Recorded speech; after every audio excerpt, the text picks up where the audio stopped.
અમે છે ને એક રીલ્સ હમણાં બનાવતા એમાં કમસે કમ અમારા છે ને 10 મિનિટ જેવું થયું અને મને આમનું નામ છે ને હાર્દિકભાઈ છે અને મને છે ને હિતેશ છે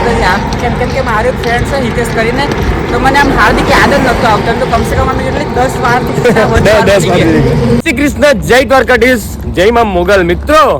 આજે 9મો દિવસ છે અને મેં ત્રીજો બ્લોગ નાખું છું એનું કારણ જ છે કે મારામાં સ્ટોરેજ નહીં મળે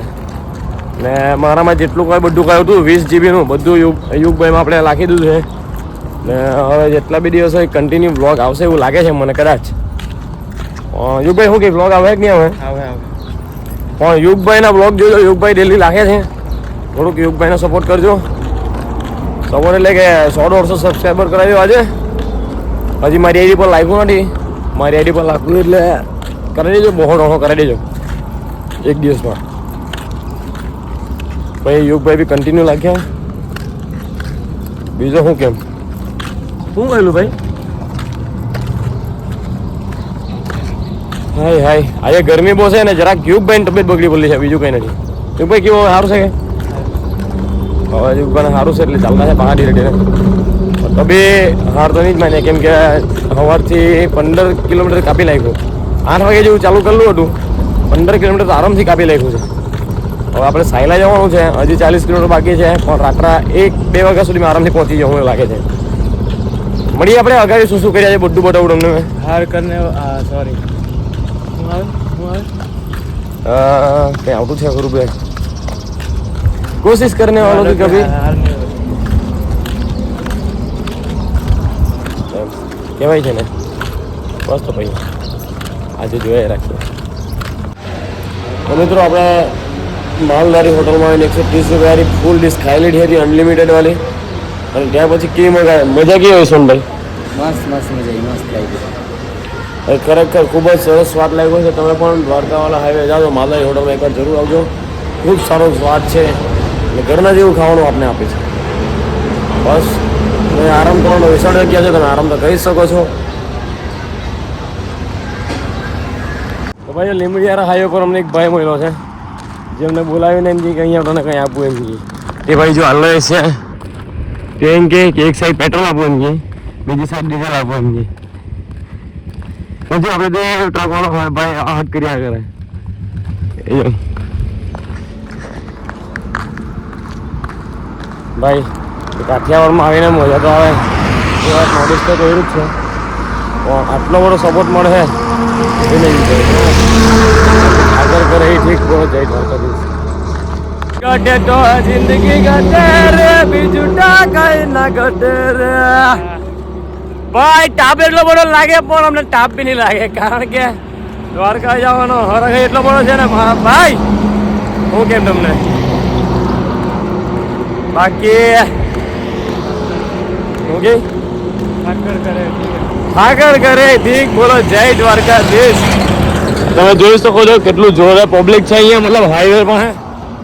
ને આ હાઈવે પર ભાઈ એટલું આખી નાઇટ ચાલુ રહી ભાઈ હાઈવે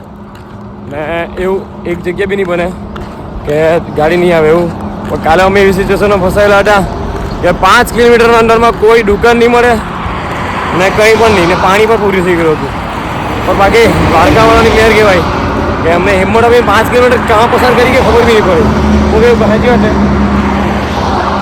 7 કિલોમીટર પસાર કર્યો હોટલ પર ગયા પાણી પીધું સુઈ ગયા પછી 5 વાગે ઉઠ્યા કંટાળ આવ્યો બા ઉઠ્યા પછી 8 વાગે ઉઠ્યા પાહું કંટાળ આવ્યું 8:30 વાગે ઉઠીને ચાલવા નીકળી ગયા ભાઈ ચાલ્યા કરે મોજ માંડા ચાલવાનું તો થાક નહીં લાગે બાકી પગનો ઠાક હવે નહીં લે મનનો ઠાક બી નહીં લે ઠાકર કરે ઠીક બાકી બોલો જય દ્વારકાધીશ હવે દ્વારકાધીશની મોજ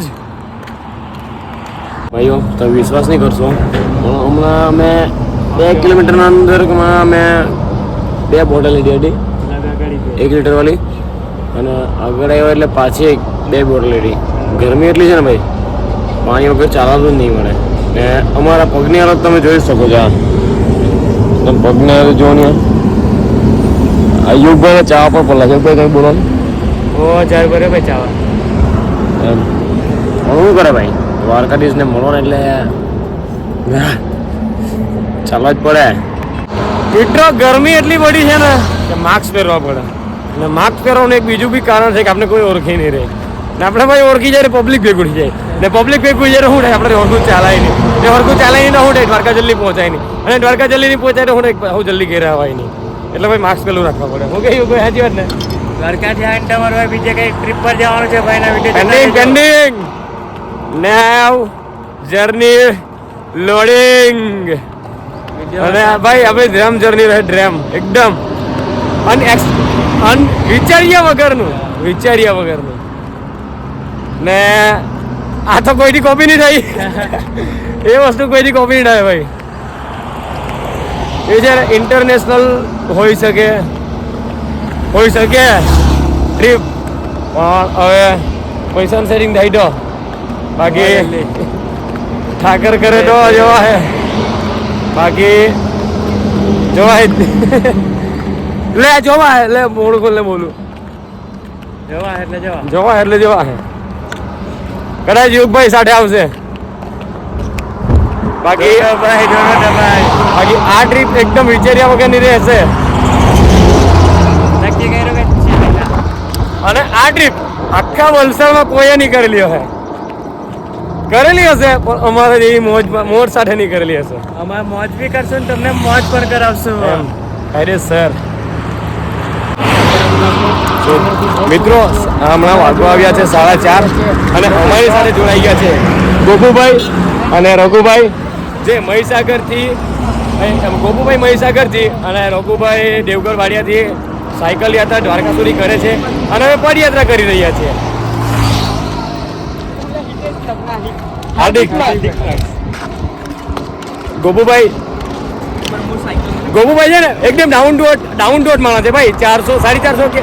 450 કે ફોલોવર છે પણ અમને લાગ્યું નહીં કે 450 કે ફોલોવર છે કારણ કે અમારી સાથે વર્તને જ એવું કર્યું છે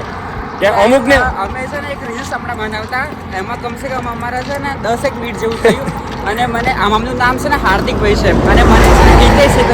કેમ કે મારું ફ્રેન્ડ છે હિતેશ કરીને તો મને આમ હાર્દિક યાદ જ નહોતો આવતો તો કમસે કમ અમે કેટલી 10 વાર ચાલીએ છીએ આમની જોડે એમ બી અમારે આજે લીમડી સ્ટે કરવાનો છે ને આ તો આખી રાત ચાલવાના છે કન્ટિન્યુ તમારે ક્યાં છે ચોટીલા મિત્રો આજે આપણે ચોટીલા પહોંચવાનું છે ને આપણે ગોપુભાઈ જોડે મળીને ખૂબ જ આનંદ થયો ગોપુભાઈ વલસાડ આવો વલસાડ ગોપુભાઈ ક્યારે તમને મેં એક સવાલ પૂછ્યું તમને આવી પદયાત્રા કે સાયકલ યાત્રા કરીને કેવું થાય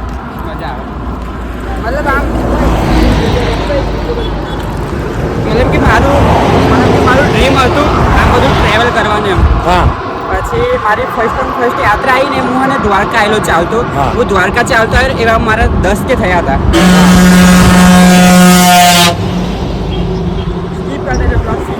તો મિત્રો સાંજના વાગ ગયો છે 7:45 ને હાલમાં પહોંચ્યા આપણે લીમડીના અંબાઈ આપણું સ્વામિનારાયણ મંદિર છે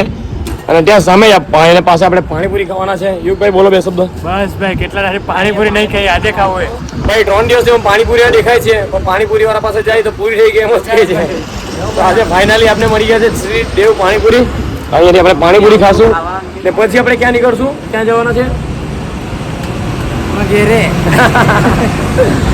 ડાયરેક્ટ ચોટીલા જવાના છે અહીંયાથી આ મંદિર જોઈ શકો છો સ્વામિનારાયણ મંદિર છે તો મિત્રો લીંબડીની કદાચ 10 કિલોમીટર પછી એક પરશુરામનું મંદિર આવે છે તમે જોયું હશે કદાચ જોયું હશે અને આ એ જ પરશુરામ છે જેના વાપીથી તાપી સેફ છે જેનાથી તાપીમાં કોઈ ભૂકંપ કે કોઈ મોટી દુર્ઘટના ના થાય જેનાથી કંઈ પણ વાંધો પડે